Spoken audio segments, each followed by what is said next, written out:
Alhamdulillah Rabbil Alamin, wassalatu wassalamu ala asyrafil anbiya'i wal mursalin wa ala alihi wa sahbihi ajma'in, amma ba'. Yang saya muliakan Ketua Jabatan, para imam, pegawai, tuan-tuan dan puan sekalian, alhamdulillah, mari kita rafakkan syukur kepada Allah SWT dapat kita kumpul pada pagi ini. InsyaAllah forum hari ini tak lama kita akan terus dengan soalan semuanya. Selepas habis forum ni kita akan terus tamatlah. Kita cuba habiskan awal.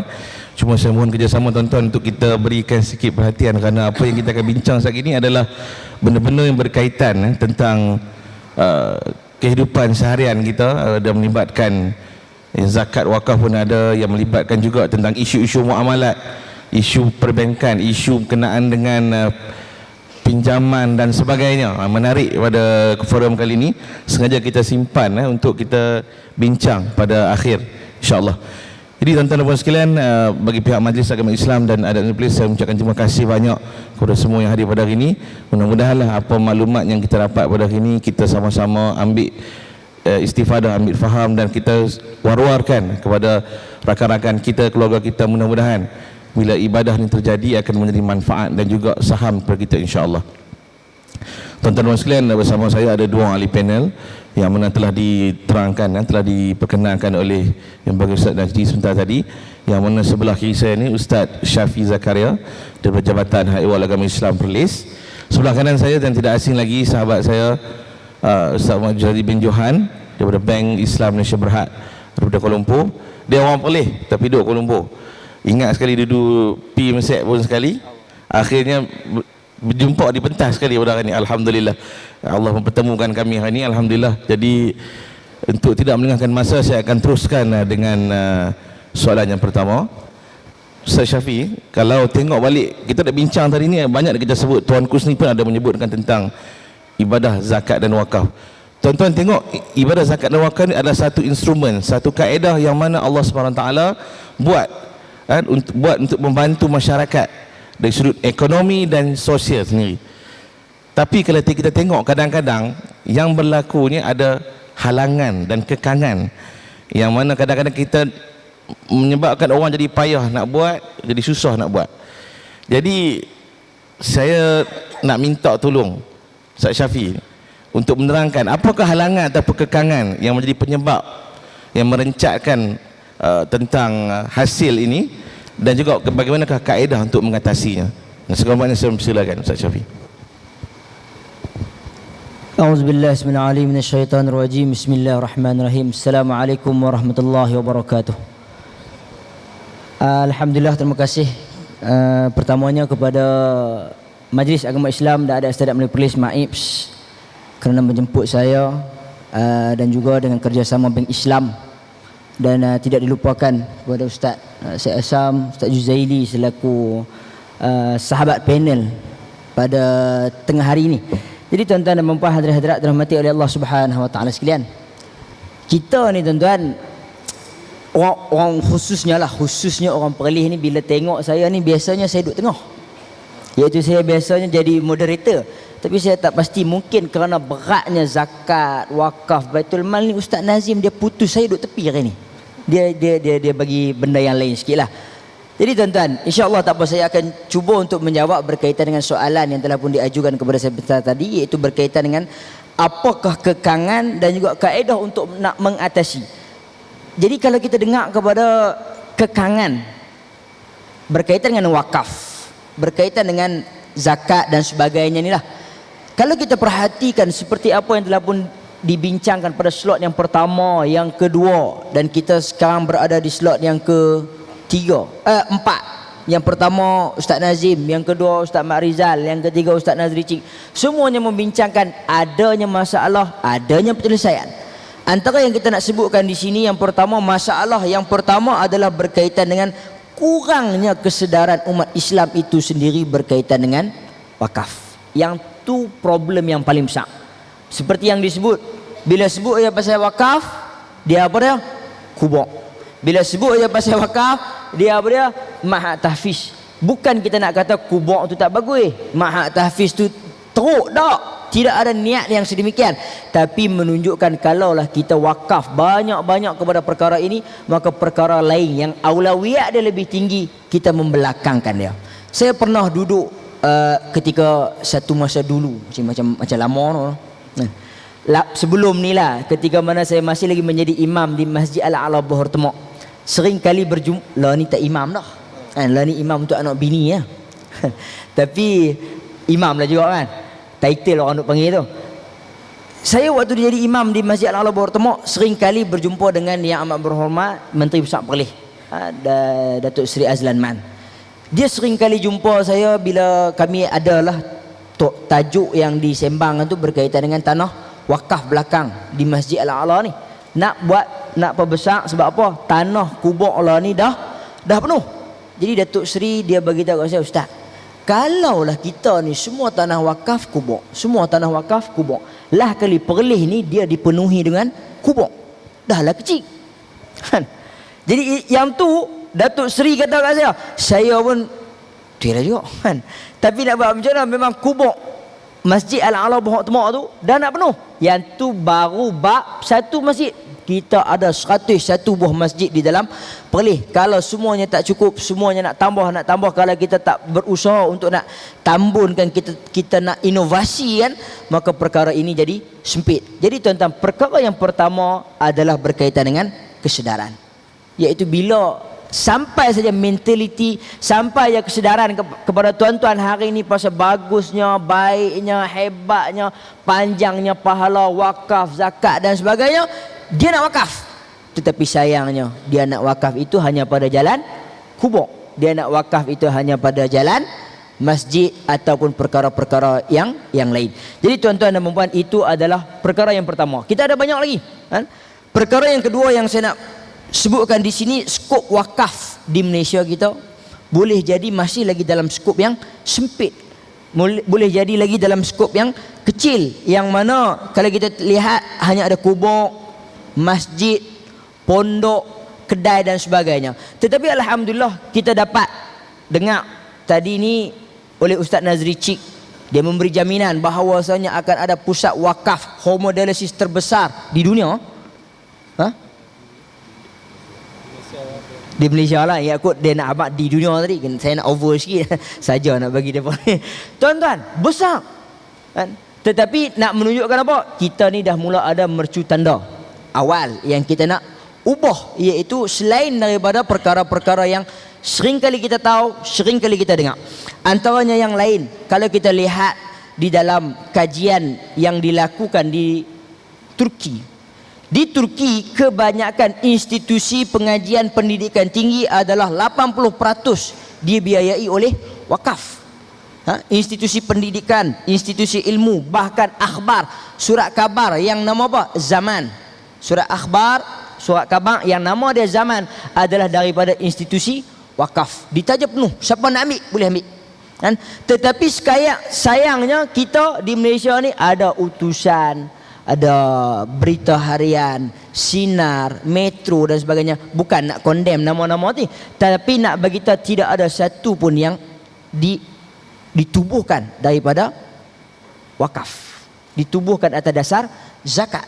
Yang mana di Turki, seperti mana yang saya katakan tadi, banyak, bukan sahaja di dalam pendidikan ataupun seperti yang kita katakan tadi, ma'had tahfiz dan sebagainya, bahkan ianya menyebar luas lagi berkaitan dengan wakaf. Yang tu yang kedua. Yang ketiga adalah berkaitan dengan budaya wakaf yang tidak popular di Malaysia. Kita lah yang popular di Malaysia. Yang paling popular sekali adalah bisnes. Bisnes apa? Seperti mana yang disebutkan tadi lah kan? Bisnes ni asal ada orang perempuan hidup, iaitu apa? Bisnes tudung, bisnes apa lagi? Kecantikan, lipstick dan sebagainya. Sebenarnya wakaf ini juga adalah kita boleh kembangkan ianya menjadi satu bisnes, yang mana dengan bisnes ini seperti mana yang telah pun disebutkan juga tadi oleh Ustaz Nazri Cik, yang mana akan memberikan income kepada Baitul Mal, yang mana Baitul Mal ini bukanlah untuk orang lain, bahkan akan kembali kepada masyarakat di negeri tersebut. Jadi dengan adanya wakaf yang cukup luas, yang cukup bijak, yang akan direncanakan oleh pengurus-pengurus takbir, mudah-mudahan kita mengharapkan tidak ada lagi orang-orang yang meminta mengisi borang macam-macam daripada maib kuningnya, ungunya, semua tu. Jadi kita minta bahawa saja berlaku pada zaman Khulafa Ar-Rashidin yang terdahulu yang sebelum ni, selepas daripada Abu Bakar, Umar, Osman, antaranya sahabat tuan-tuan, iaitulah Umar bin Abdul Aziz. Nak bagi zakat ke orang pun tak ada lah, kaya. Menunjukkan apa tuan-tuan? Semua itu hasilnya daripada apa? Wakaf yang berjalan pada zaman Turki Osmaniyah dan sebagainya, menunjukkan benda itu berjalan. Kayanya mereka ini dengan apa? Sistem wakaf. Yang tu perkara yang saya nak, kita ni seorang berapa minit Ustaz? Boleh ya? Kan saya tak mau nak cakap lama-lama sangat sebab kita nak bagi kat tetamu mai jauh kan. Saya berhajat nak rungkai bahagian saya sikit-sikit, sat lagi bahagian yang kedua, lepas tu kita gulung sungguh lah kan. Jadi tuan-tuan, seperti mana yang saya katakan tadi, yang tu. Dan yang ketiga dan yang terakhir yang saya nak sebutkan adalah berkaitan dengan tidak adanya enactment wakaf di setiap negeri. Boleh jadi ada negeri yang baru tubuh. Perlis kita ni tak salah saya tengok 2006. Saya tengok ada pada tahun 2006. Sedangkan wakaf sebenarnya bukan daripada tahun 2006. Lama lagi. Ada negeri yang masih lagi tak ada. Ada negeri yang mendahului, antaranya yang saya dapat pastikan iaitu negeri Sembilan, Selangor, Melaka, Terengganu pun ada. Tetapi ada lagi negeri yang masih terkebelakang, mundur. Perlis ni dia memperbaharui enactment dia, iaitu pada tahun 2006 baru dia masukkan berkaitan dengan wakaf, zakat, nazar, hibah dan macam-macam lagi. Jadi tuan-tuan, mudah-mudahan dengan adanya kesedaran di peringkat pemimpin, dengan adanya kesedaran di peringkat yang kita panggil pada hari ini, iaitu apa tuan-tuan? Guru-guru takmir, guru-guru kafah, guru-guru maib sendiri, ataupun apa-apa sajalah kita gunakan medium kita untuk kita sebar luaskan fahaman berkaitan dengan wakaf, zakat dan sebagainya ni, supaya apa? Manusia, masyarakat, anak-anak baik tua, muda, yang dekat nak meninggal, yang baru lahir, semuanya faham berkaitan dengan ilmu ini dengan sebaik mungkin. Mudah-mudahan ianya dapat menjadi pemangkin kepada kita untuk kita memperkembang luaskan zakat kita ini. Jadi saya rasa untuk pusingan yang pertama ni cukup saya setakat tu. Saya kembalikan balik majlis kepada yang berbahagia pengerusi Ustaz Syed Asam. Terima kasih saya ucapkan kepada Ustaz Syafiee atas maklumat dan juga penerangan yang dibagi tadi. Jadi saya nak terus kepada Ustaz Zaili. Ustaz, kalau kita tengok balik sekarang ni,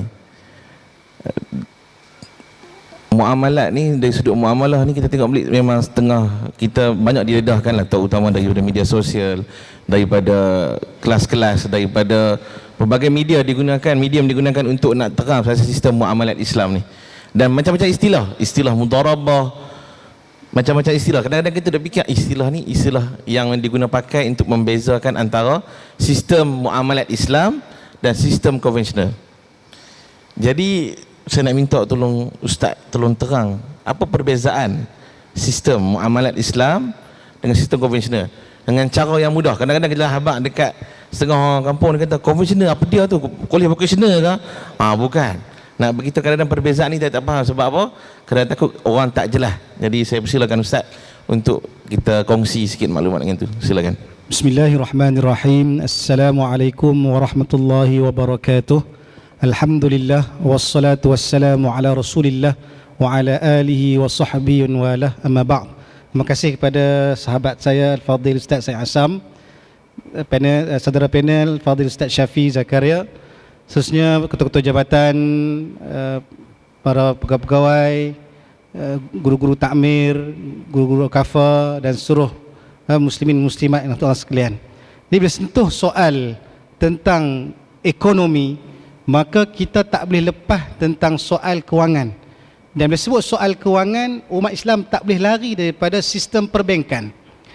Maka tuan-tuan hadirin hadirat muslim muslimat, maka kita ni setiap orang ada akaun bank. Gaji pun masuk dalam akaun bank.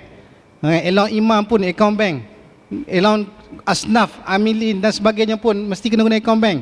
Tidak jenuhlah maib nak kena buat kaunter beratok panjang, nak bagi cash semua duit tersebut. Maka tuan-tuan hadirin hadirat muslim muslimat, bank ini dari segi sejarahnya, dari segi sejarah tamadun manusia ataupun manusia, memang pertamanya diwujudkan di Itali, disebut namanya Banco. Dan memang bank di Itali ni dia buka di pasar, di pasar lah bahasa Perlis kita ni. Lupa duk kat Perlis ni. Duk di pasar, dia buka meja, dia kata siapa nak pinjam, siapa yang nak main letak duit di saya ini, saya boleh bagi jaminan bagi pulangan balik sebanyak 3%. Jadi letak RM100, dijamin boleh bagi balik RM103. Orang pun pekat kumun letak duit sebab nak duit beranak dengan duit. Ni sejarah lah tuan-tuan, ni bincang sejarah sekejap. Mukadimah sebelum kita masuk pada soalan. Kemudian dah ramai orang letak duit banyak. Lalu pun dia pun kata siapa yang nak pinjam duit, mari dekat saya, tapi kena bayar balik 6%. Pinjam 100, kena bayar RM106.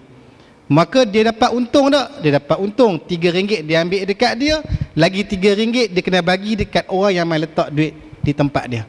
Dan hakikatnya itulah riba yang Allah haramkan dalam Al-Quran, yang Allah sebut dalam Al-Quran, wa ahallallahu al-bai'a wa harrama riba. Allah halalkan jual beli dan Allah haramkan riba ini. Dan riba ini tuan-tuan berlaku daripada sejak itu sampailah ke hari ini dalam bank konvensional tuan-tuan. Maka duit dipinjamkan dan disyaratkan pulangan lebih daripada apa yang dipinjamkan. Maka disebutlah hadis Nabi, kullu qardin jarra naf'an fahuwa riba. Setiap pinjaman yang menuntut kepada pulangan yang lebih, maka dia dianggap sebagai riba, kata baginda Nabi sallallahu alaihi wasallam. Maka tuan-tuan, kadang-kadang kita tak sedar dalam harta kita yang kita guna sehari-harian, rumah kita, kereta kita, kad kredit kita dibai dengan sumber riba ini kalau terlibat dalam bank konvensional tuan-tuan. Cuma timbul persoalan, kalau itulah bank konvensional yang ada riba ni, mana bagi pinjam duit bayar lebih. Ada orang kata, ustaz, pi bank Islam pun, perbankan Islam pun macam sama je, serupa. Mana hak bezanya bank Islam ni? Kami nak buat pembiayaan peribadi pun nak 100,000 kena bayar balik 120,000. Bank konvensional pun sama je, kadang-kadang mungkin murah sikit. Tuan. Isu harga kita bincang sekali tuan-tuan. Maka tuan-tuan hadirin hadirat muslim-muslimat, maka disitulah terletaknya kebijaksanaan para ulama kita yang cuba memikirkan untuk melamatkan muamalat orang Islam daripada dosa riba ini tuan-tuan. Yang dosa riba ni sangat dahsyat yang Allah rakamkan dalam Quran, sehingga Allah isytihar perang. Fa illam taf'alu fa'dhanu biharbin minallah wa rasulih. Siapa yang tak tinggalkan dosa riba ini, Allah isytihar perang nanti di akhirat kelak. Ibnu Abbas dalam menafsirkan ayat ini mengatakan, Allah akan berfirman nanti di padang mahsyar di akhirat, khudh silahaka, ambil senjata kamu sekarang berperang dengan aku, kata Allah. Mampukah kita nak berperang dengan Allah Ta'ala di saat kita dibangkitkan tanpa surat sebenar sekalipun? Bahkan juga baginda Nabi SAW juga pernah menyebut dalam satu hadis riwayat Imam Tirmizi, dirhamun ya'kuluhu ar-rajul wa huwa ya'lam ashaddu min sittati wa thalathina zanyah atau kama qala sadaqa Rasulullah SAW. Satu dirham, lebih kurang satu dirham apa? RM70 lah. RM70 makan duit harta riba ini, maka dosanya lebih dahsyat. Dia tahu dosa riba ni haram, makan juga, kata baginda Nabi, dosanya lebih berat daripada berzina sebanyak 36 kali. Masya Allah, dahsyatnya dosa riba ni tuan-tuan. Maka ulama datangkan kepada kita suatu konsep perbankan Islam yang kata-kata kalau tengok nampak macam sama tapi berbeza. Beza tang mana ustaz? Sebab ulama datang untuk mengeluarkan daripada dosa riba ini dengan membawa perbankan Islam menggunakan transaksi jual beli. Sebab Allah halalkan jual beli, tapi Allah haramkan riba.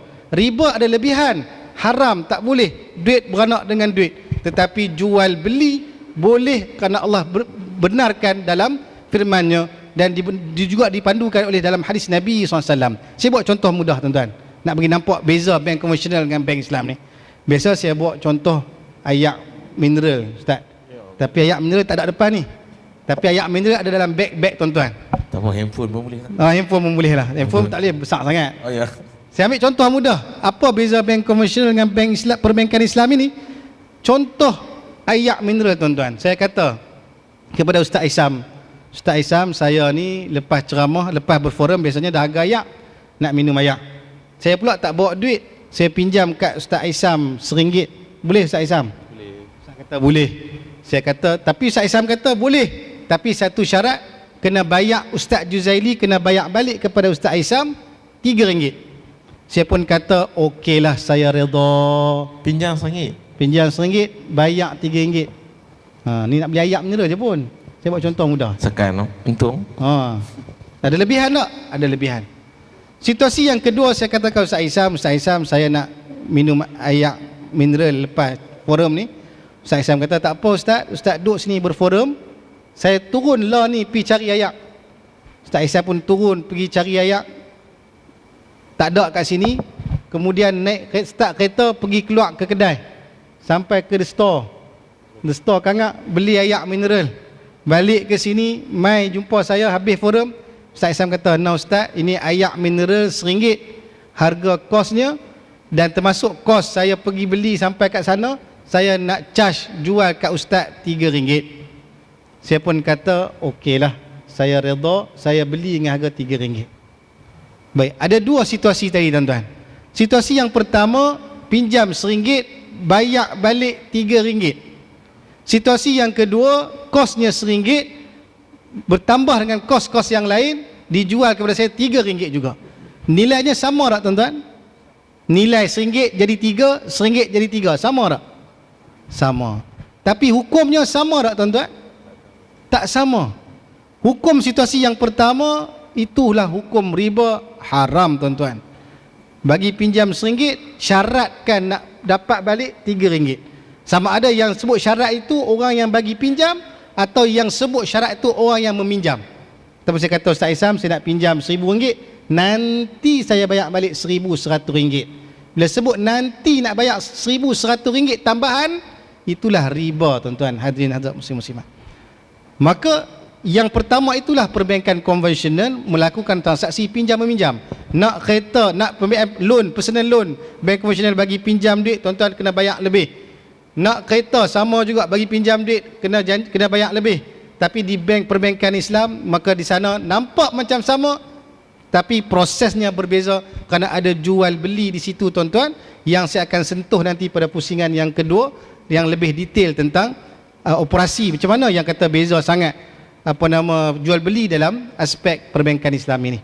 Jadi tuan-tuan hadirin hadirat muslim-muslimat, maka perbankan Islam ini sebagai keuangan, antara keuangan bagi masyarakat, untuk menjaga golongan yang ada lebihan kewangan, dan juga untuk membantu golongan yang ada kekurangan kewangan, dengan cara mengelakkan daripada unsur-unsur riba yang diharamkan oleh Allah Ta'ala. Yang kedua juga mengelakkan daripada unsur-unsur maisir, perjudian, dan yang ketiga mengelakkan daripada perkara dosa-dosa gharar yang tak pasti, yang mana mengundang kepada harta yang haram tuan-tuan hadirin hadirat muslim-muslimat yang Allah sekalian. Jadi itu cuba sedikit saya huraikan secara umum tentang bezanya perbankan Islam dan perbankan konvensional, sebelum saya sentuh lebih detail pada operasi selepas ini. Terima kasih saya ucapkan kepada Ustaz Juzaili. Jadi nampaklah sikit sebanyak dari sudut perbezaan tentang sistem muamalat ni. Jadi tuan-tuan, saya nak terus kepada Ustaz Syafiee pada sesi yang kedua ni. Sebelum tu kita nak imbas balik. Tadi kita dah cerita pasal zakat, wakaf dan sebagainya. Tuan-tuan, kalau tengok balik sedekah ni, dia ada dua. Sedekah yang pertama, sedekah yang wajib dibayar. Sedekah yang wajib dibayar ni apa? Zakat. Maksudnya yang cukup syarat, dia Islam, sempurna hak milik, apa lagi, merdeka, cukup haul, cukup nisab. Tapi sedekah yang sunat adalah seperti mana yang telah diterangkan tadi, adalah wakaf. Jadi tuan-tuan sekalian, dua-dua ni benda nampak sebab sedekah, tapi satu wajib, satu sunat. Jadi kat sini kalau tengok balik, memang Allah dah buat dah sistem ni, mana sistem ni memberikan manfaat kepada kaum muslimin, dan juga kalau wakaf ni memberikan manfaat kepada manusia, hatakan binatang dan juga pokok-pokok pun dapat manfaat. Jadi saya nak minta tolong Ustaz Syafiee untuk kalau boleh, dari sudut manakah, dari sudut ibadah zakat dan wakaf ni, yang mana yang boleh mengikut acuan Quran dan Sunnah. Sebab kadang-kadang ada orang salah faham. Tuan-tuan, pernah berlaku, saya cerita sikit, pernah berlaku orang ni kadang-kadang dia nak berwakaf. Dia nak berwakaf, kadang tu duit tu dia ambil bukan duit dia ambil duit orang lain. Dia cerita dia macam apalah, macam Robin Hood. Tahu Robin Hood? Robin Hood ni dia niat dia baik nak tolong orang, tapi dengan kaedah dia pergi rompak orang kaya. Macam-macam kaedah dia. Jadi kadang-kadang benda ni berlaku. Ada juga kadang kita saya teringin nak sedekah kepada orang miskin dan sebagainya, tapi pergi ambil duit orang lain. Jadi kadang-kadang ni nak buat kebaikan ni pun dia ada kaedah dan acuan dia. Jadi saya mohon Ustaz Syafiq untuk saya memberikan pemahaman dan juga penerangan. Silakan. Baik, terima kasih diucapkan kepada yang berbahagia Ustaz Syed Assam di atas soalan yang kedua sebentar tadi. Jadi kita first kali saya nak sebut berkaitan dengan soalan wakaf, zakat, infak. Nama-nama dia ni. Sebab tadi ni Ustaz Syed dia ada sebut yang selalu kita dengar adalah sedekah. Ada sedekah wajib, ada sedekah tatawu ataupun sedekah sunnah. Sunat. Kita ni kadang-kadang sunnah dengan sunat, dia lebih kurang lah. Ada yang faham sunat tu hok masuk jawi tu kan. Tu hok lain pula kan. Tak tahu pasal apa yang dia nama masuk jawi tu pun saya pun tak faham pasal masuk tang mana jawi pun tang mana pun tak tahulah. Tapi tak apa, kita nak sebut yang mana first kali saya nak sebut berkaitan dengan zakat. Zakat ni seperti mana yang telah pun disebutkan, ianya adalah pemberian yang wajib. Sekalipun bahasa yang kita guna di dalam Al-Quran adalah sedekah. Innamas sadaqatu lil fuqara'i wal masakin, sampailah habis ayat tu. Menunjukkan apa? Sedekah itu adalah untuk orang fakir, miskin, ibn sabil dan sebagainya. Wal amilina 'alaiha fil riqab. Bahasa yang digunakan adalah sedekah. Kan? Kita tak faham pun sedekah. Kata sedekah. Kan? Yang dimaksudkan dalam ayat itu sedekah itu adalah zakat. Hukum zakat ini adalah wajib. Wajib kepada siapa? Bukan kepada anak saya, tetapi kepada saya. Iaitu apa? Kita orang Islam yang dah berakal, baligh, dan anak tak baligh lagi. Kemudian yang dikatakan pula yang kedua adalah dia memiliki harta itu milkut tam. Apa dia milkut tam? Harta itu memang hak milik dia, sempurna. Yang ketiga apa dia? Nisab. Harta itu telah pun sampai kepada yang dia perlu keluarkan. Yang keempat apa dia? Haul. Dia pusing setahun. Ataupun 12 bulan qamariyah, bukan 12 bulan syamsiyah. Tapi tak apalah, lebih kurang dia hari lari lebih kurang sikit-sikit dia. Poin dia kata dalam setahun tak boleh ada rugi. Tiba-tiba dalam setahun yang bulan ni untung. Dan selalu bila orang sebut untung ni, orang kata apa? Cara-cara tu dia bunyi macam orang Cina main kompang tak? Kan? Cina ni bila dia main kompang untung. Dia pukul sungguh. Dia berniaga sungguh untung. Orang India dia apa? Kadang-kadang dia main untung, kadang-kadang untung, kadang-kadang rugi, kadang-kadang untung. Sebab tu dia ada bunyi rare dia sikit. Dia bunyi ala India dia kan. Ini bukan sebab dah duk rekod ni kan. Yang tengok ni mungkin Cina Muslim, yang tengok ni mungkin India Muslim. Sebab apa? Kita mentaliti orang Cina ni niaga dia untung. Orang Melayu ni macam kumpang kahwin lah kan. Kadang-kadang laju dia, kadang-kadang pelan dia ada naik, ada turun. Tapi India ni dia bunyi dia rare, dia bunyi dia seronok kita dengar. Kadang-kadang untung, kadang-kadang rugi, kadang-kadang untung, kadang-kadang rugi. Dia dengar, oh ini bunyi India. Tuan-tuan. Melayu macam yang saya kata tadi, kalau Cina untung. Dia pukul sungguh. Baru ni majlis kita malam tu, Allah, derah sungguh dia pukul. Tuan-tuan, yang tu selingan. Ataupun dalam yang lain yang saya nak sebut tadi ini apa dia? Annama, iaitu apa? Harta yang kita buat dia mesti berkembang. Yang tu antara syarat untuk berlakunya zakat. Jadi yang tu baru bab zakat. Panjang lagi kita nak kalau kita nak urai pagi ni saja, tengah hari ni pasal zakat tak habis. Tapi kita nak ambil sikit zakat, sikit infak, sikit wakaf. Baik. Jadi di dalam ayat-ayat ini kita boleh faham bahawasanya walaupun yang disebutkan di dalam Al-Quran nama dia innamas sadaqat, sedekah, sedangkan ianya adalah zakat wajib. Itu yang pertama. Yang kedua saya nak beritahu berkaitan dengan wakaf. Wakaf dalam Al-Quran tidak disebut secara jelas, tak disebut secara langsung. Dalam hadis adalah sikit kan? Hadis berkaitan dengan Nabi SAW ketika mana ditanya oleh Sayyidina Umar, iaitu ketika mana Sayyidina Umar dia dapat berkaitan dengan apa? Tanah yang mahal di mana? Khaybar. Mungkin kita tahu, mungkin kita tak tahu tempat yang bernama Khaybar di Madinah itu, iaitu satu tanah, satu tempat yang kita kata strategik lah. Kalau kata zaman dulu ni orang kata tanah tu Melaka lah kan. Lebih kurang lah. Zaman dulu Malaysia pula dia tukar habis sikit jadi apa? Singapura kan. Tanah tu strategik, tempat orang lalu, orang berhenti beli.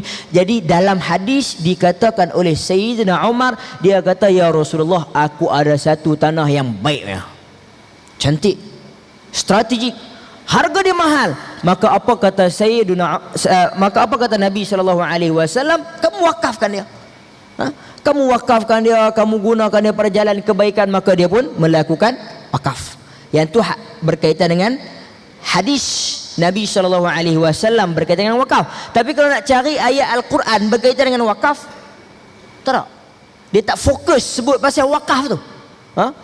Jadi tuan-tuan, kalau kita sebut dalam arti kata lain, wakaf ini apa? Ada yang menyatakan wakaf ini adalah menahan sesuatu bentuk ain, benda tu tanpa susuk nilai untuk dipergunakan oleh semua orang.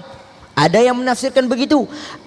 Ada yang menafsirkan bahawasanya tuan punya milik tu dia boleh pegang lagi dekat atas harta yang dia dah wakafkan. Antara mazhab Hambali tidak membenarkan, mazhab Syafi'i membenarkan sebahagiannya. Jadi tuan-tuan, ini adalah perbincangan berkaitan dengan wakaf.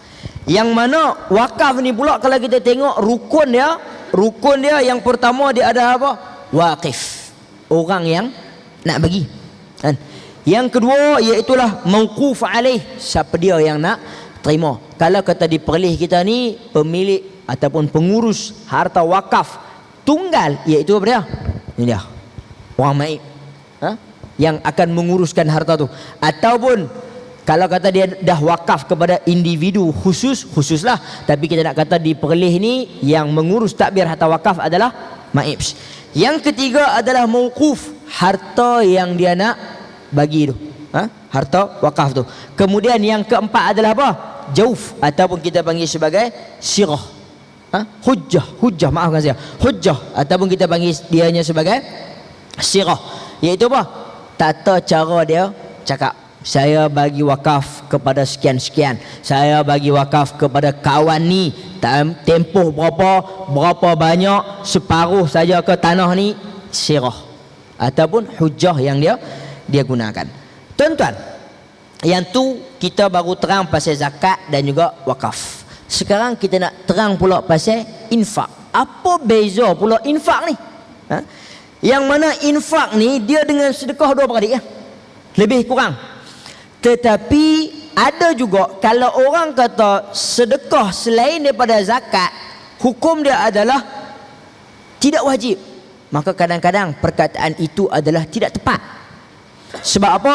Ada perkataan yang Nabi gunakan infak ataupun sedekah itu dalam keadaan yang wajib. Contoh dia apa? Contoh dia seperti mana Nabi SAW sebut infak, yang kamu keluarkan, dirham allazi anfaqta, dirham, satu dirham, maafkan saya, dinar, satu dinar yang kamu keluarkan fi sabilillah, pada jalan Allah. Satu dirham yang kamu infak, yang kamu keluarkan, yang kamu sedekahkan fi raqabah, untuk membebaskan seorang hamba. Satu dinar tasaddaqa alal miskin, kamu keluarkan untuk orang miskin. Dan yang keempat kata Nabi, dinarun anfaqtahu ala ahlik, satu dinar yang kamu keluarkan, yang kamu infakkan, yang kamu nafkahkan kepada ahlik, kepada keluarga kamu. Lebih baik, lebih besar pahala dia kepada keluarga. Sedangkan buat keluar nafkah, infak kepada keluarga, hukum dia wajib ke sunnah? Hukum dia wajib. Memberi nafkah kepada isteri dan anak-anak, hukum dia wajib. Tapi perkataan yang digunakan adalah infak di situ, untuk kamu keluarkan. Jadi tuan-tuan, di sini menunjukkan perkataan saja yang berbeza. Yang penting kita nak tengok pada qasad, pada niat. Yang mana infak ini memang secara umum dia adalah pemberian yang kita suka-suka, kita nak bagi, kita bagi ya. Kan? Sebab itu dalam hadis riwayat Imam Bukhari dan juga Muslim, ya bani Adam anfiq, ya abni Adam unfiq alaik. Kan? Saya teringat ketika mana waktu saya berada di Syria dulu, keluar ayah pada masjid setiap hari Jumaat, wajib, macam wajib lah, saya letak hukum, macam wajib tuan-tuan, akan ada budak, kadang-kadang orang tua tapi kebanyakannya budak-budak, dia duduk dekat tabung. Dia kata apa? Ma naqasa malin min sadaqah la tastahi min al-qalil, al-qalilu 'inda Allah katsir. Nak buat keluar Al-Hajjah Syria pun tak keluar dah, tak? Pasal dia duduk Syria sat lah, lebih kurang 3 tahun. Duduk di Jordan lama lagi. Jadi Jordan tu dia makan Al-Hajjah Syria tak jadi ya. Budak-budak dia kata apa? Ma naqasa malin min sadaqah, tidak akan hilang, kurang, naqas malin min sadaqah, harta daripada sedekah. La tastahi minal qalil, al qalilu 'inda Allah katsir. Budak kata ni, jangan kamu malu daripada perkara yang sikit, kecil, sesungguhnya di sisi Allah ianya adalah besar. Yang kita patah balik sikit pasal zakat tadi, antaranya maksud zakat yang lain adalah apa dia tuan-tuan? Nama berkembang. Kalau kita fikir matematik, saya nak sebut matematik tak nak berani sangat kan, A tu A lah juga. Tapi sebab ada Ustaz Juzairi tadi, orang bank, dia seram sikit kita nak lawan matematik ni. Tuan-tuan, dalam matematik kita lah, kalau kita dalam poket ada RM10, ada RM10, buat keluar bagi RM1, matematik dia akan ada apa? 9. Tetapi dalam matematik Islam bukan macam tu. Sebab itu yang kita tengok antara nama zakah, zakah yang lain adalah apa? Zabah, sembelih, nahar. Antaranya kalau kita tengok yang kita sembelih apa dia tuan-tuan? Kambing. Yang kita sembelih apa dia? Lembu. Yang kita sembelih apa dia? Unta. Ada tak dikabarkan, diberitakan binatang-binatang ni akan pupus? Tak tak? Dalam Discovery Channel, National Geographic, apa-apa pun rancangan, dia tak abang binatang-binatang yang kita duk sembelih ni pupus. Sedangkan setahun berjuta-juta binatang ini dikorbankan. Tetapi yang pupus apa dia? Badak sumbu. Yang pupus apa dia? Kera. Kan? Orang hutan, sepiluk, buat tempat khas. Depa ni duk kena sembelih ke kemudian setiap tahun? Tak ada. Ini matematik Islam. Zakah, makin kita korban, makin kita bagi kepada Allah Subhanahu wa taala, Allah bagi ke kita. Kan? Tuan-tuan, payah nak dapat lagu tu. Ada dalam satu cerita yang orang kata lah, cerita ni betul. Budak ni bila dia dengar pasal zakat, sedekah, infak, dia bagi. Tapi disebabkan dia mai waktu tu mai bawa duit RM5 lebih kurang. Jadi nak bagi ni duit tak apa nak ada, tapi nak bagi juga lah. Dia kata, boleh tak saya bagi RM3, belen RM2 nak ambil balik? Pasal apa? Pasal mai tadi ni minyak motor tak ada nak buh penuh. Minyak tak ada, jadi saya nak ambil balik RM2, boleh tak? Budak yang duduk bawa tabung tu dia kata apa? Tak apalah, yang penting hang bagi ya. Dia ambil balik RM2. Balik ambil RM2, balik-balik tu memang duk tunjuk-tunjuk sampai dekat stesen minyak, buh minyak. Buh RM2, buh apa ringgit kan? Buh RM2. Bila bubuh RM2, elok nak balik, satu kereta pakcik ni rosak kat stesen minyak. Bila dah jadi rosak dekat stesen minyak, apa jadi kat pakcik tu? Pakcik tu minta tolong budak ni. Pasal apa? Budak ni cerita betul ya? Budak ni dia lebih kurang kerja mekanik. Bak orang kata nak perbaik kereta ni, orang kata jentik engkong. Ataupun apa? Makan kacang. Macam-macam lah bahasa orang Perlis kita ni. Kan? Hak duk tengok dalam tu mau hak KL ke hak Kelantan minta maaf. Pio. Kekuatan saya waktu saya ada di Jordan, ada rumah saya duduk dengan rumah Negeri Sembilan, berbelah-belah orang Negeri Sembilan, semua tukang cakap Perlis. Dia tak cakap, saya tak cakap Negeri Sembilan, dia semua orang cakap Perlis, ikut saya. Jadi saya ni Perlis kuat sikit. Kira kuat pengaruh pun. Oh, bukan asabiah tu, bukan. Dia bukan tu, tapi cakap tu payah nak tukar. Jadi tuan-tuan, budak ni dia perbaik. Sebab apa? Kerja dia ya. Dia perbaik. Bila dia perbaik, kemudian pakcik tu ucap terima kasih. Kebetulan pakcik ni pun orang kaya. Ucap terima kasih. Pakcik tu pun orang panggil apa? Salam berisi ya. Dia salam bagi upah kat budak tu. Budak tu buka-buka tengok ada apa? 300. Dia terfikir balik ustaz tadi kata, ish. Kan? Kalau bagi ambatat sab'a sanabil fi kulli sumbulatin mi'atu habbah. Dia fikir pasal 100 tu.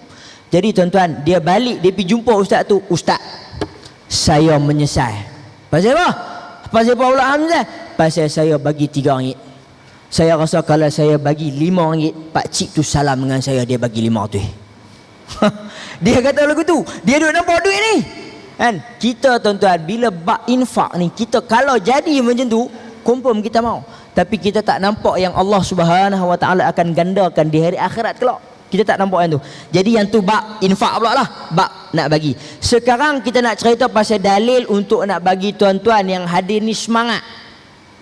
Bab nak sedekahnya, bab nak memberinya, zakatnya dan sebagainya. Kalau kita lihat kepada ayat Al-Quran dalam surah Al-Baqarah, masalul ladzina yunfiquna amwalahum fi sabilillah kamasali habbatin ambatat sab'a sanabil fi kulli sumbulatin mi'atu habbah wallahu yudha'ifu liman yasha. Ayat ni selalu orang guna pakai.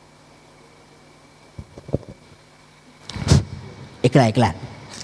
Ayat ni selalu orang guna pakai tuan-tuan, yang mana berkaitan dengan bab kita bagi satu, kemudian Allah tumbuhkan sebanyak 7 tangkai, daripada 7 tangkai akan adanya 100. Jadi seakan-akan kita bagi, Allah bagi balik imbalan sebanyak 700 kali ganda.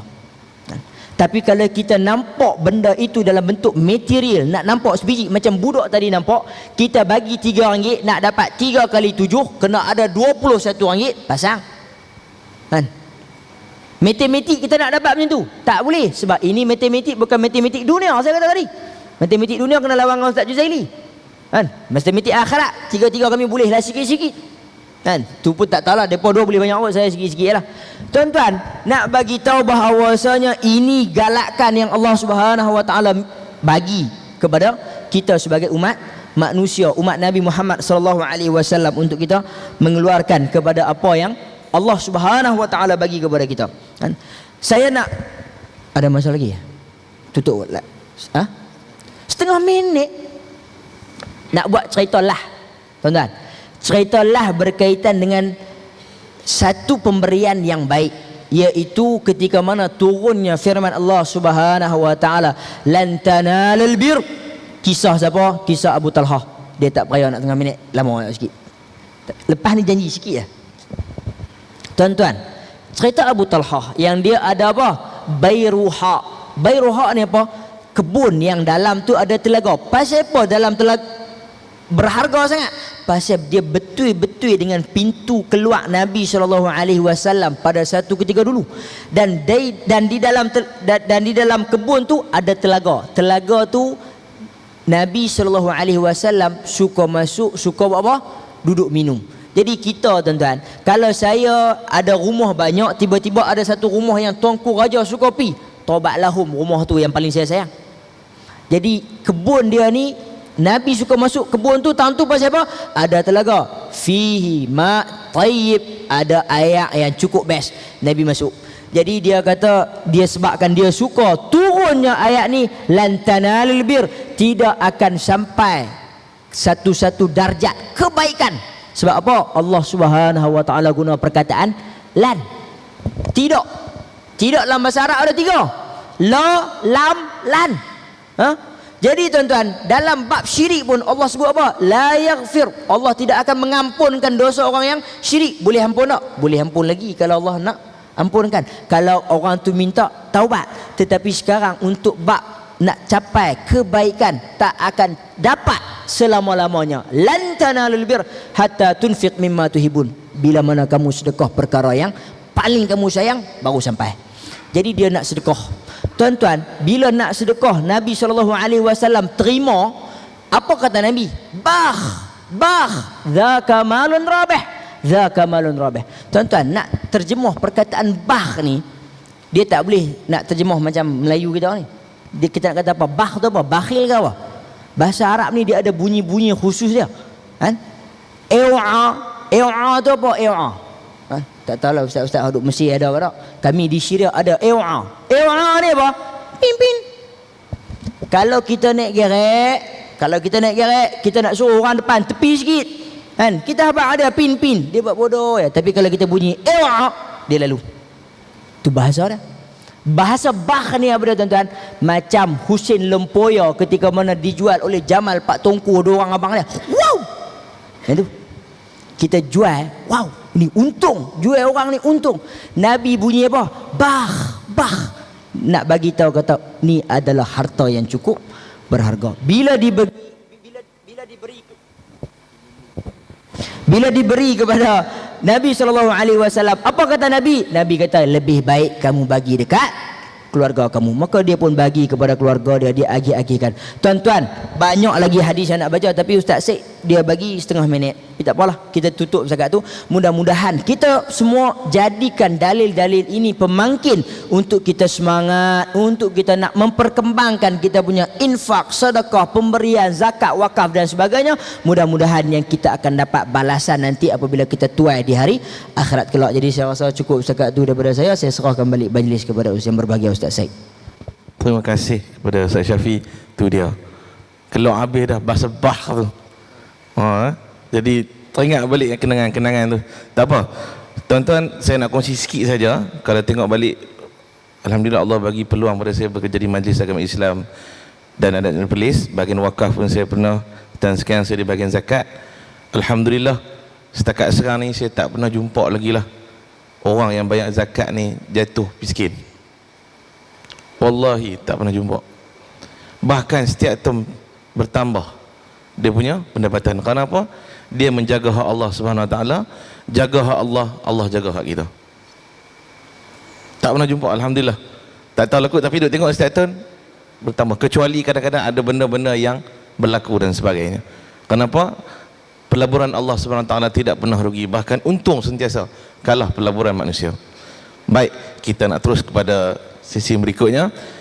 Ustaz Syafi, sekejap lagi saya bagi masa kat kesimpulan ni 2 minit. No? Sikit 2 minit lagi. Kita simpan yang tu. Saya terus kepada Ustaz Zuzaili. Ustaz, kalau tengok balik pendedahan yang dibuat oleh institusi keuangan Islam, tak kira sama ada bank Islam ataupun bank-bank lain sekarang ni, untuk menunjukkan bahawa nak memberikan penerangan dan pemahaman kepada masyarakat tentang muamalat Islam. Jadi saya nak tanya, sebab Ustaz daripada bank Islam, jadi bagaimanakah kaedah yang digunakan pakai oleh bank Islam untuk memastikan masyarakat lebih memahami dan menggunakan kaedah-kaedah muamalat Islam dari sudut mungkin pembayarannya dan sebagainya. Sebab saya dulu, bukanlah saya nak promote bank Islam, tapi ketika mana saya nak beli kereta dulu, bila saya pergi di kedai Pro2 dia kata okey dah dapat dah pinjaman daripada satu-satu bank lah. Jadi saya kata, bank tu bank mana? Bank sekian-sekian. Boleh tak kalau saya tak mau bank ni, saya nak pakai bank Islam? Bukan saya nak ni no, tapi boleh pakai Islam. Ustaz, kalau pakai bank Islam mahal sikit. Saya kata tak apa, saya nak pakai bank ni. Sebab apa? Saya lebih yakin. Kurang-kurangnya saya berlepas diri dah. Jadi kadang-kadang orang kira murah. Murah ni kadang-kadang dia ada kono kok lain juga. Jadi mungkin ada kaedah ataupun maklumat-maklumat yang kita tak sedar ataupun tersembunyi. Jadi saya nak minta Ustaz Zuzaili terangkan apakah kaedah yang bank Islam guna untuk memahamkan masyarakat tentang kepentingan muamalah Islam. Silakan. Bismillah, alhamdulillah. Terima kasih pada Fadil Ustaz Syed Ahsam, saudara Ustaz Syafi, muslimin muslimat tuan sekalian. Bila sebut tentang soal perbankan Islam yang saya sebutkan tadi, perbankan Islam ini dapat menyelamatkan urusan kewangan orang Islam daripada perkara-perkara yang Allah haramkan, iaitu riba, gharar, ketakpastian dan juga maisir, perjudian. Maka di sinilah perbankan Islam bermain peranan penting untuk menawarkan produk-produk yang patuh syariah, yang mana kita orang Islam memerlukan pembiayaan daripada perbankan. Dan bank bila buat pembiayaan, dia mesti nak untung sebab dia berniaga, jual beli. Bila jual beli semua nak untung, Ustaz. Jual goreng pisang, nasi lemak, kari pap pun nak untung, tuan-tuan. Dan untung jual beli Allah benarkan sebab dia ada kos, ada modal, ada usaha, maka Allah izinkan. Dan ada risiko untuk orang tak beli. Risiko orang tak beli, maka Allah benarkan lebihan daripada usaha-usaha jual beli. Kenapa bank kena untung? Sebab bank dia memegang amanah duit pendeposit. Tuan-tuan lah yang letak duit di perbankan Islam, yang mana-mana pun perbankan Islam termasuk bank Islam. Kadang-kadang tuan-tuan nakkan duit itu dilaburkan, nak dapat keuntungan dengan cara pelaburan yang patuh syariah. Adanya kontrak mudharabah, kontrak musyarakah, Walaupun nampak Arab, adakah semata Arab? Tidak, bukan semata kerana Arab, tapi ia memang kontrak jual beli yang berlaku dalam perbankan Islam. Maka tuan-tuan nak lebih keuntungan, maka bank perlu mendapat keuntungan daripada jual beli ataupun pembiayaan yang diberikan oleh pihak bank Islam. Demikian juga shareholder yang membeli saham-saham di perbankan nak juga keuntungan. Sebab itulah bila berlakukan pembiayaan, maka bank perlukan keuntungan. Bila buat jual beli, maka bank boleh charge lebih. Maka tuan-tuan hadirin hadirat muslim-muslimat, contoh, saya buat contoh bila kita nak beri penerangan kepada masyarakat kenapa bank Islam ini, perbankan Islam ini berbeza dengan perbankan konvensional. Saya buat contoh dalam bab pembiayaan peribadi. Kita nak 100,000 kan, nak buat apalah, ikutlah nak buat apa pun, 100,000 ni. Maka bila pergi ke perbankan Islam, mana-mana pun perbankan Islam, termasuklah bank Islam, maka perbankan Islam tak boleh bagi direct duit pinjam kepada tuan-tuan. Walaupun tuan-tuan pergi ke bank tersebut, ke kaunter, tuan-tuan sign je, sign. Tak, mana nak sign ustaz? Sign. Lepas tu bila boleh dapat? Tunggu, nanti ambil masa seminggu, contoh 3 hari. Walaupun nampak macam sama ustaz, pergi bank konvensional pun benda juga, sign juga. Tetapi di sana ada proses-proses yang dilakukan oleh perbankan Islam untuk membezakan dengan bank konvensional yang buat riba haram tadi, tuan-tuan. Kenapa? Bila bank tak boleh bagi pinjam RM100 direct kepada tuan-tuan, maka bank ada komoditi dipanggil kontrak tawarruk. Ini dalam mazhab Hanafi dan juga dipakai oleh jumhur para ulama. Macam mana tuan-tuan? Tuan-tuan nak 100,000, bank tak boleh bagi pinjam direct 100,000, tapi bank boleh dapatkan komoditi yang harganya 100,000 yang tuan-tuan nak. Bank komoditi itu barang tu ada tak? Ada, cuma tak nampaklah depan tuan-tuan. Barang tu ada di kilang-kilang, di gudang-gudang. Adanya crude palm oil, minyak kelapa sawit. Adanya besi-besi, adanya plastik rising, bahan nak buat plastik-plastik ni, yang nilainya komoditi tadi jumlah 100,000 yang tuan-tuan nak. Maka bank boleh dapatkan komoditi tersebut. Maka bank kata ada komoditi ni, tetapi tuan kata saya bukan nak komoditi ustaz, saya nak duit. Maka bank minta tuan-tuan melantik bank untuk menjadi wakil kepada tuan-tuan untuk jual barang tadi di pasaran. Kalau di dalam negara kita ada bursa suq silak, di bawah dalam negara ni, di bawah dalam bursa, maka dijual barang komoditi tadi, ada pembelinya, mendapatlah jual dengan harga untung RM150,000. Maka RM100 tadilah diberikan kepada tuan-tuan hasil jual beli tadi, dan tuan-tuan berhutang kepada pihak bank pada harga untung tadi RM150,000.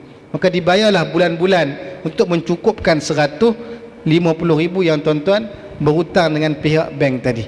Maka itu yang dibuat dalam pembiayaan peribadi, yang nampak hujungnya macam sama, tetapi proses nak dapat duit itu berbeza antara bank konvensional dengan perbankan Islam. Yang kedua, contoh sebut soal pembiayaan kereta. Tadi Ustaz Isam sebut kereta kan, kan? Kereta, semua kita nak kereta. Katalah sekarang kereta apa yang baru, Toyota Rush. Baru kan, Toyota Rush, harga RM92,000 kot, lebih kurang RM93,000. Maka dalam perbankan Islam kita tak boleh bagi pinjam direct duit kepada tuan-tuan. Saya sebutkan tadi, sebab bila bank bagi pinjam duit, nak minta lebih tak boleh, jadi riba, haram hukumnya. Tapi bank melakukan transaksi akad murabahah, purchase order. Ia bukan istilah semata-mata, tapi ia satu proses jual beli. Macam mana? Tuan-tuan nak kereta Rush RM93,000, kemudian bank kata boleh, bank lantik tuan-tuan sebagai wakil, pergilah tengok kat mana ejen yang tuan-tuan nak beli. Dengan ejen itu tuan-tuan nak beli, tuan-tuan beritahu dekat bank, tuan nak beli di kedai sekian-sekian, model kereta sekian-sekian, warna sekian-sekian. Maka bank pun belilah kereta tadi RM93,000 dengan dealer. Kemudian bank nyatakan akan jual kereta tadi kepada tuan-tuan dengan harga untung, jadi RM100,000 lah katakan, RM100,000. Maka ada keuntungan di situ. Maka bila bank beli kereta tadi milik siapa tuan-tuan? Milik siapa? Milik kita ke, milik tuan-tuan ke, milik bank? Milik bank lah. Bila bank beli kereta tadi, ia milik bank. Maka bila bank dah miliki harta tersebut, kereta tersebut, boleh tak boleh bank jual kepada tuan-tuan yang nak kereta tersebut? Boleh lah. Dan boleh tak dijual dengan harga untung? Memang boleh lah. Kan? Dan soal untung ini tuan-tuan hadirin hadirat muslim-muslimat, adakah untung ni tak boleh ambil lebih 100%? Untung ni kena ambil sikit lah ustaz, tak payah ambil lebih sangat. Kan? Tak ada dalil nas yang melarang mengambil untung lebih daripada 1%. Tidak ada dalil nas Quran dan juga hadis yang melarang mengambil untung lebih 100%. Pula dah. Kenapa ustaz? Apa hujahnya? Hujahnya kisah yang berlaku pada sahabat Nabi Urwah bin Ja'd, yang mana baginda Nabi pernah memberi, hadis ini diriwayatkan dalam Imam Tirmizi, Abu Daud, hadis sahih, menyatakan Rasulullah bagi duit dekat dia ni 1 dinar. Bagi duit 1 dinar. 1 dinar berapa tuan-tuan? Lebih kurang RM700 lah. Lebih kurang kata-kata lah. RM700 bagi untuk apa? Pergi beli kambing. Pergi beli kambing. Sahabat tadi pun pergilah ke pasar. Pergilah ke pasar nak beli kambing. Dengan 1 dinar tadi dia beli, dia dapat 2 ekor kambing. Ni hebat sahabat Nabi ni. Kemudian dia teringat pesan Nabi, Nabi nak sekok kambingnya, tapi dia beli 2 ekor kambing. Jadi dia pun jual sekok kambing lagi dengan harga 1 dinar. Maka dia bawa balik kepada Nabi sekok kambing dan 1 dinar. Berapa dia untung tuan kat situ? Berapa persen dia untung? 1% ha? Modal 1 dinar untuk beli kambing, tapi dia balik kat Nabi 1 dinar sekok kambing. Untung 1%. Nabi kata apa kepada sahabat tadi? Nabi marah ke? Apa ni jual beli macam ni? Ni zalim ni. Ambil untung lebih. Nabi tak kata gitu. Nabi kata apa? Nabi kata kamu ni kalau jual pasir di padang pasir pun boleh untung, kata baginda Nabi SAW. Nabi mendoakan keberkatan jual beli tadi. Tetapi harga jual tadi mestilah masuk akal. Mestilah ada nilai tambah pada barang tadi. Contoh, saya bawa juga contoh yang mudah. Minum teh tarik. Kita minum tengah hari ni. Sepakat semua perut dah lapar ni. Teh tarik kita minum kat kedai mamak. Secawan teh tarik berapa ringgit biasanya? RM2 kat Perlis mahal RM1 lebih ke RM2? RM1.5 ha? Kedai mamak RM1.5 katalah RM2 lah. Ni special, teh tarik special Halia 3 layer RM2. Kita pi hotel Seri Malaysia kat Perlis ni tuan-tuan, minum teh tarik, dapat tak harga RM2 yang sama tuan-tuan? Dapat tak? Tak dapat tuan-tuan. Pergi hotel berapa duit dapat? Berapa harga bagi segelas ayak teh tarik di hotel? Paling kurang tuan-tuan RM10. RM10. Boleh tak boleh dia jual harga RM10 tadi? Boleh, andai kata adanya nilai tambah pada teh tarik tadi, ataupun perkhidmatan yang diberikan. Masuk hotel, aircon, masya-Allah. Nak duduk ada pelayan tarik kursi, duduk bagi alas, lapik bagi tak tumpah, kena baju. Kemudian dia mai order, tak payah panggil. Kedai mamak nak kena order, mamak teh tarik 1. Kipas pula kedai-kedai pusing macam nak mampus. Kan? Panas hangat. Maka bila di hotel, boleh tak boleh hotel charge RM10? Maka bolehlah tuan-tuan hadirin hadirat muslim-muslimat. Maka dalam perbankan Islam, maka yang kita charge harga tersebut tu harga yang munasabah, dan kita juga bersaing dengan perbankan konvensional dalam nak menawarkan harga-harga tersebut, walaupun nampak zahir macam mahal, hakikat tak mahal tuan-tuan. Sebab apa? Sebab dalam perbankan Islam dan jual beli, harga mesti kena tetapkan. Yang tuan-tuan nampak bank konvensional murah tu sebab apa? Sebab tuan-tuan nampak bayar bulan-bulan tu murah, tetapi harga beli rumah yang tuan-tuan beli tu tak tahu harga berapa. Ini gharar dalam bank konvensional. Perbankan Islam, tuan-tuan nak beli rumah, kita dah akad kontrak harga rumah shilling, pada harga shilling 10%, tak boleh lebih. Harga rumah katalah 400,000, kita kontrak untuk bank jual nanti kepada tuan-tuan. Tuan-tuan beli daripada bank lebih, yang tuan-tuan bayar bulan-bulan tu sampai takat katalah 700,000. Itu shilling harga rumah.